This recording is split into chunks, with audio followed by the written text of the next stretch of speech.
Today, we know that the October surprise has come in the form of a redacted, unsealed statement of facts regarding Donald Trump's crimes after he lost the election and was too little of a man to admit that he lost a free and fair election. And Pence, who I don't know if any of you all know, is an attorney and one of America's greatest legal minds, is going to weigh in on the legalese of this situation. Pence, what you got?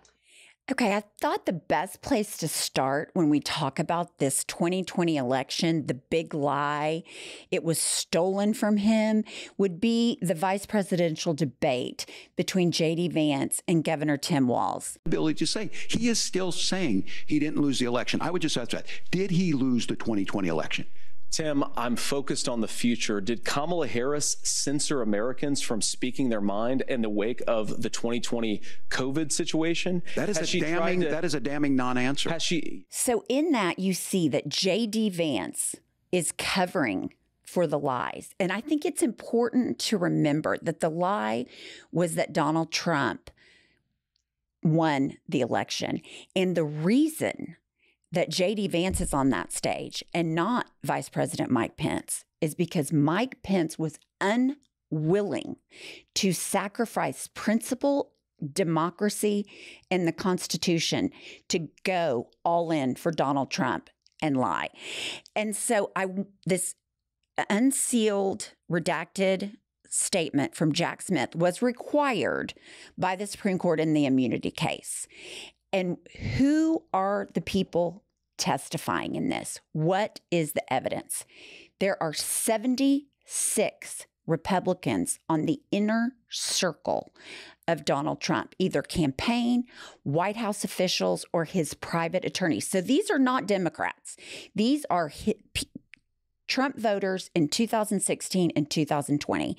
And then there are 6 co-conspirators. And what the special prosecutor lays out is there was a criminal conspiracy to stop the Electoral College from being taken in and ratified to make Joe Biden the president. So basically, what Donald Trump did at the top of the conspiracy was try to get rid of America's votes that were not for him. And what's interesting about this is how it's laid out. In the summer of 2020, Donald Trump and his minions decided that because Democrats vote mail-in ballot, that their votes would come in later than in-person voting.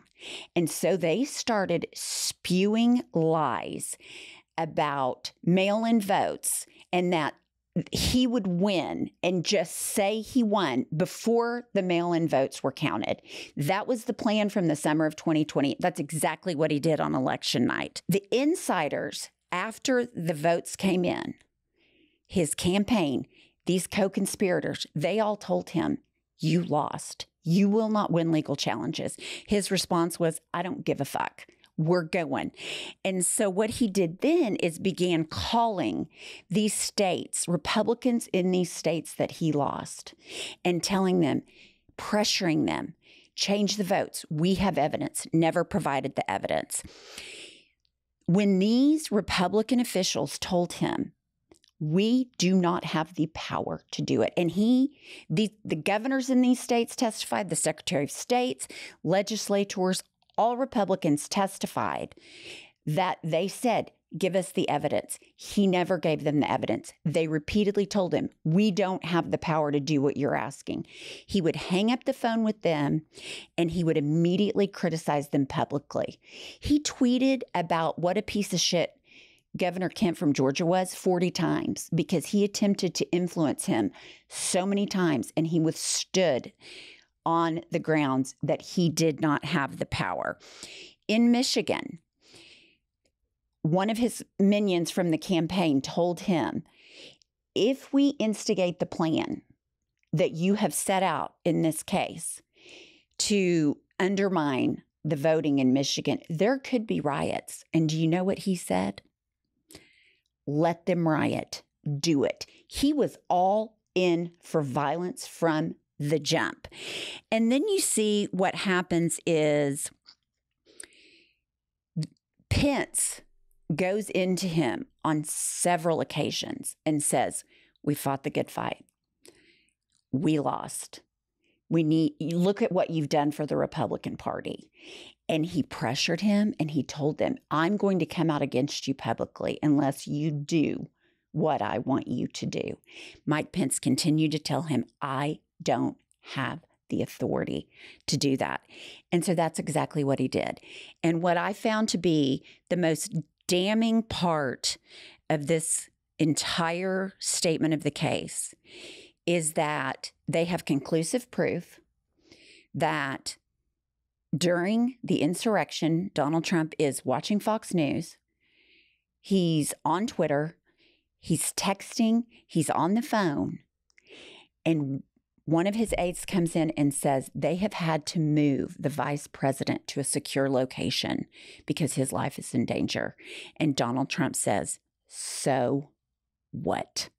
He did not give a shit about what was going on at the Capitol. He only cared about power. He didn't care if law enforcement officers were attacked. He didn't care if people took a shit in the Capitol. What he wanted was to remain in power. And his tactics became ever more desperate as the days went on. Clearly, he did not care about what the law was. And so I would like for Kylie to play next what Fox News said about this criminal statement of facts. On a busy news day, and we're trying to get to the bottom of it. Prosecutors right now are offering a redacted version of Special Counsel Jack Smith's filing. That had to be made public today. It was in this newly unsealed court paper. We're learning that former President Trump resorted to crimes in a bid to cling to power after the 2020 election. We don't know much more than that. A lot of this stuff was going to be coming out anyway. We're going to be getting the latest on that and a legal to look at what is being revealed here. And whether it's giving us any information, anything we don't know. The timing of this, of course, a little more than about 5 weeks before the general election.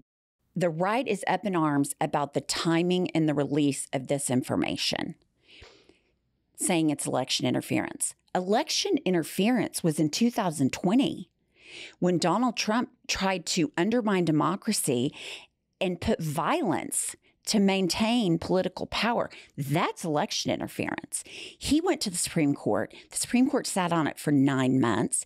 They said he had limited immunity and that the special prosecutor was required to explain whether his actions were public or private.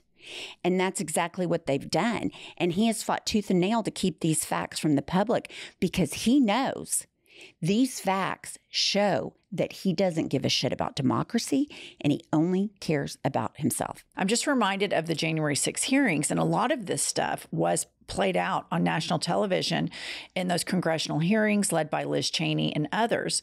And I think we've all known, anybody who watched January 6, what he was trying to do. We all knew that they were going to claim they were going to take advantage of what the optics were, a red mirage based on counting of absentee ballots by mail. And, you know, those of us that follow politics closely knew that he was going to do all of this. I think what I'm still curious about in there is he involved in getting people to the Capitol on January 6th? And is there language that you've read that he wants them to go in and do a hostile takeover of Congress? It stops short of saying that he himself wanted violence, but it says that he was extremely aware that they were violent and riled up, and he intended to rile them up even more, and that it was planned as of December 20th in a meeting that his legal options were through, and he wanted to bring people there specifically to pressure Congress and Mike Pence not to certify the election, and he wanted to do it in large crowds. Extrapolate that from there are going to be riots if we do this in Michigan to now we put him on the Capitol. I don't think there's any way he can defend that he did not expect and desire violence to stay in power. I think what's so terrifying about this is he will make sure, if he wins this upcoming race on November 5th, that he's never put in a position where he has guardrails that protect the rule of law. Because what's so troubling about all of this for me is the lack of accountability to date. He should have been impeached for this. And again, Mitch McConnell always delivers at being an abject failure for the American public. And you have some senator from a not very populated state, Kentucky, that holds all of this power. And if he would led the charge, we are going to impeach him. We have to wash our hands of him. We have to be done. We could have a more sane race right now. We could turn the page and actually talk about policy. But instead, we have a megalomaniac who is completely unhinged, nonstop on Truth Social, Twitter, his rallies. I mean, it's insane. And you have tens of millions of people that say they're going to vote for him. And I am mystified. I can watch 30 seconds of his rally and think, Grandpa shouldn't be in charge of anything. Right. And what's so terrifying is J.D. Vance is there for a reason, because he will do what Mike Pence wouldn't do. But even more nefarious than that, J.D. Vance is 40. Mm-hmm. Donald Trump is a rapidly aging 78-year-old. And he's not in that great a shape. No. You can tell that he's having mini strokes or mental decline as he gives his speeches. And so I think, and this is just conjecture on my part, but there are far more nefarious actors with some particular oligarchs and the Heritage Foundation with Project 2025 that are trotting out Mr. Eyeliner, Mm-hmm. J.D. Vance himself, to come in and take this over. And he's slick. He is He is a slick operator, and I think he's just far more nefarious. And they know that he doesn't have the pull to win a general election. So they have him under Trump. But here's a guy, everything that we all do, we're held accountable for. If you I play tennis all the time. If I lose a match or if I lose a pickleball match, I have to go up to my opponents and say, good game. It's just a part of competing. Donald Trump is incapable of doing that. Here are some of his responses. Of course, he's in a death spiral. On Truth Social with all of this coming out. And so he goes on Truth Social. I didn't rig the 2020 election. They did. Lie. Well, and it's just how sophomoric. Yes. How petulant. Yes. And then he says in cap lock, for 60 days prior to an election, the Department of Injustice is supposed to do absolutely nothing that would taint or interfere with the case. They disobeyed their own rule in favor of complete and total election interference. I did nothing wrong. They did. The case is a scam, just like all of the others, including the documents case, which was dismissed.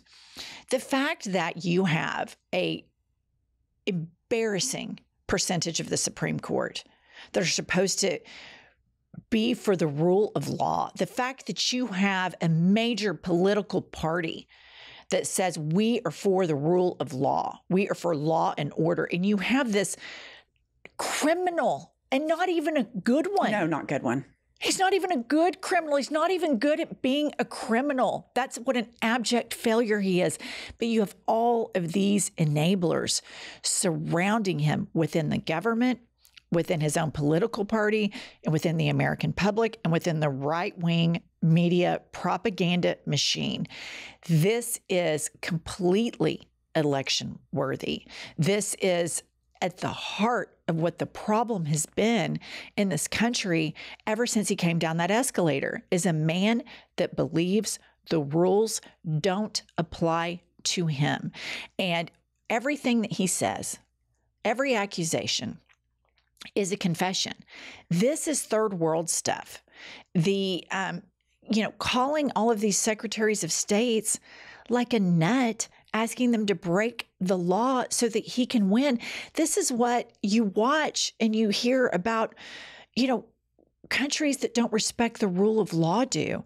America is far from perfect, far from, but we have to have the peaceful transfer of power.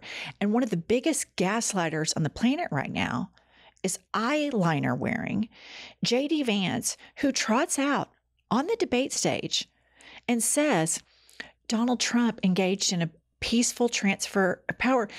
He packed up his toys and tucked and rolled out of the White House like the biggest titty baby I've ever seen. Hillary Clinton was devastated that she lost. Devastated. And she was there when Donald Trump got inaugurated.